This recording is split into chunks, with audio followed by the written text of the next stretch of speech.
Okay, let's just jump right into a question that is, well, it's huge, and it's one of the biggest paradoxes of our time. How can a continent with some of the most valuable natural resources on the planet still be home to so much poverty? It just doesn't seem to make sense. I mean, think about it. On one side, you have this incredible, almost unimaginable natural wealth. We're talking gold, diamonds, oil, cobalt, you name it.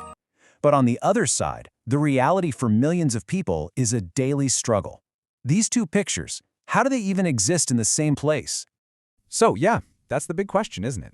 How is this even possible? You'd think that having all those resources would automatically make a country rich, but clearly that's not the whole story. And to really get it, we need to go back in time. See, the reasons for this paradox aren't new. The foundations for what's happening today were laid down a long time ago. And it wasn't by accident. These economic structures were designed from the very beginning for one thing: extraction. It all goes back to the scramble for Africa. In the late 1800s and early 1900s, European powers just carved up the continent, drawing lines on a map to suit themselves. And let's be real, they weren't there to help build strong local nations. They were there to fuel their own factories back home with Africa's resources. And this created something called extractive infrastructure. Think about it. When they built railways, they didn't build them to connect villages or create trade routes for local people. No way. They built them in a straight line from a mine or a plantation directly to a port. The whole system was like a giant one-way straw, designed to get wealth out of the country as fast as possible. So when the colonial powers finally packed up and left, what did they leave behind? Not strong, diversified economies.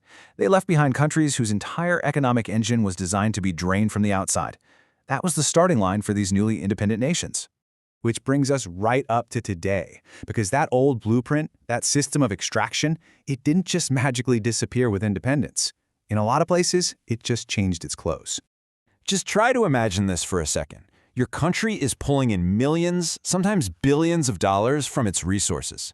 The money's there, it's real, but it never makes it to your town or your kid's school or the local clinic. It's like it vanishes into thin air. So where does all that money go? Well, it's kind of a one-two punch. First, you've got corruption, which can keep all that wealth locked up with a tiny group of people at the top. But there's another huge piece to this puzzle.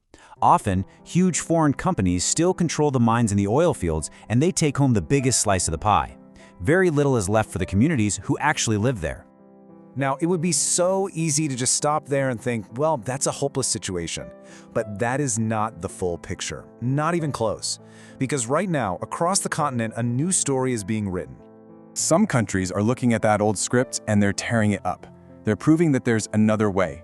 And two of the most amazing examples are Botswana and Rwanda. Okay, so let's look at Botswana. When they discovered they were sitting on a mountain of diamonds, their leaders did something brilliant. They partnered with the mining company, ensuring that half the profits stayed right there in Botswana. But here's the crucial part. They took that money and poured it back into their own country, into schools, into roads, into their people. They literally turned diamonds into doctors and engineers. And I mean, the results are just, wow, look at this. Botswana's growth has been remarkable, becoming a beacon of stability. But then, look at that other bar. Rwanda's growth has been explosive. And their story is a little different. It's not really about natural resources at all. After the absolute tragedy of the 1994 genocide, Rwanda made a deliberate choice. They decided their future wasn't in the ground, it was in the cloud. They focused everything on building solid, trustworthy governance and becoming a technology powerhouse. They basically decided to leapfrog the resource economy and go straight for the knowledge economy. So when you put all these pieces together, the history, the problems, and these incredible success stories, a really clear lesson starts to take shape. This is the real bottom line. And here it is. This is the whole thing in a nutshell. Having resources might give you the potential to be wealthy, but it's the systems you build, your government, your laws, your investments, that decide whether that wealth actually makes it to the people. Let's just say it as plainly as possible. Africa's problem isn't a lack of wealth. It is an incredibly rich continent. The problem has always been the system, a broken system inherited from the past and, in some places, kept broken in the present. And you know what? That is actually a profoundly hopeful message. Because you can't just magically create more oil or find more diamonds, but you can fix a broken system. You can build new ones. And the moment you start to get the system right, everything else can change with it. Which brings us right back to where we started. Seeing what countries like Botswana and Rwanda have managed to do, seeing the immense potential that is still untapped. What do you think?